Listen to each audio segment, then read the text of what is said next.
कंगना रनौत बोलती है कि वो आतंकवादी है। अब जो व्यक्ति सच बोलेगा तो वो आतंकवादी है। अभी पूरे देश को दिख रहा है, पूरे वर्ल्ड को दिख रहा है कितने देश में बलात्कार हुए, कितने सरकार ने क्या करा, कितने किसानों की शहादतें हुई, कितने नरसंहार हुए, देश के किसानों के ऊपर गाड़ी चलाई सरकार के लोगों ने। तो इतनी तो गलती थी वीरदास की। उन्होंने सिर्फ ये बोला कि मैं ऐसे देश से आया हूँ, बाकी की दूसरे देश में छवि खराब हो रही है। जब एक बेटी का बलात्कार हो जावे, लखीमपुर खीरी में नरसंहार हो जावे, हाथरस में बलात्कार हो जावे, उन्नाव में हो जावे, जब देश की बदनामी नहीं दिखती इनको, जब देश की बदनामी नजर नहीं आती, जब ये डिपार्टमेंट से पुलिस वालों से किसानों को जलील करवाते हैं, किसानों के ऊपर गाड़ियां चढ़वाते हैं, क्या जब बदनामी देश की नहीं होती? और जब बदनामी देश की नहीं होती, जब अमेरिका का टॉप का मेन अखबार जो है इनके चर्चे पर्चे छापता है, जब बदनामी नहीं होती ना। जब बदनामी होती जब ये विदेशों के दौरे करते हैं इतने महंगे महंगे हवाई जहाजों में, इतने महंगे महंगे चार्टर्ड प्लेनों में, और हमारे देश की जनता भूखी मर रही है ना। जब इनकी बदनामी होती, जब जीडीपी गिर करके मौत वेंटिलेटर पे सांस ले रही है ना, जब बदनामी होती हमारे देश की। जब बदनामी नहीं होती जब इनके नेता लड़कियों का अगवा करके ले जाते हैं, ये बूथ अध्यक्ष जैसे मुरादाबाद में लड़की को ले गया था, जब बदनामी नहीं होती।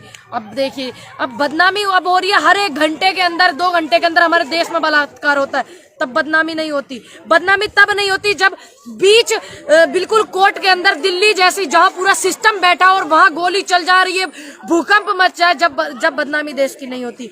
जब बदनामी देश की नहीं होती जब देश में 1947 के बाद से सबसे बड़ा आंदोलन चल रहा है, किसान बैठे हुए हैं और ठंड में, गर्मी में, बरसात में वो अपनी जान की बाजी लगा करके बैठे हुए हैं, तब कोई बदनामी नहीं होती। बताइए आप, बदनामी इनको ऐसे दिख जाती है जैसे कि इनके मतलब ये बात समझ में नहीं आ रही, लगता है कि घर पे चूल्हे चौकी इनके घर पे सिर्फ सरकार चला रही है।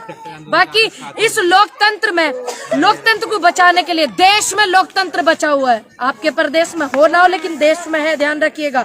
और इस मुश्किल घड़ी में जहां सच बोलना एकदम शराब जैसा है, हिम्मत की दाद दूंगी मैं वीर भाई को कि आपने सच बोला। जो कॉमेडियन है वीरदास, उन्होंने सच बोला। ऐसे माहौल में जब लोग इतना डर रहे हैं, लोगों को इतना डराया जा रहा, बेरोजगार युवा रोजगार मांग रहे, उन्हें इतना डराया जा रहा है, तो मैं उनको एक तो सैल्यूट करती हूँ कि आप में हिम्मत है कि आप लोकतंत्र खतरे में है और आप बचाने के लिए निकलो। आपने 2 शब्द तो बोले हैं, सच बोलने की आपने हिम्मत दिखाई है। बाकी वो ज्ञान बांटने वाले भतेरे, अरे सर ज्यादा तुक भी मत दो, ज्यादा इसको ज्यादा हवा मत दो, क्योंकि मुझे एक बात पूछनी चाह रहे हैं हम। जब हमारे देश में अभी पीछे 4-5 दिन भी नहीं हुए जब हमारे देश में इतना बवाल हो रहा था, पूरी मीडिया ने दिखाया था कि चाइना में कुछ घर बना लिए, सोशल मीडिया ने दिखाया लेकिन मिनिस्ट्री मीडिया ने नहीं दिखाया।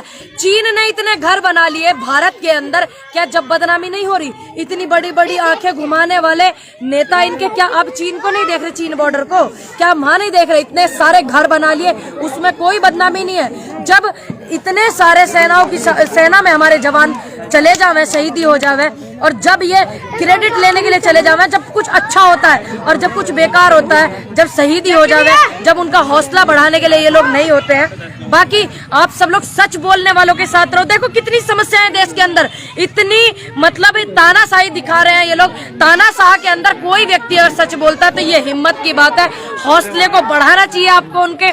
तब तक के लिए आप लोग अपना ध्यान रखिएगा। नमस्कार, जय हिंद, जय भारत, जय जवान, जय किसान।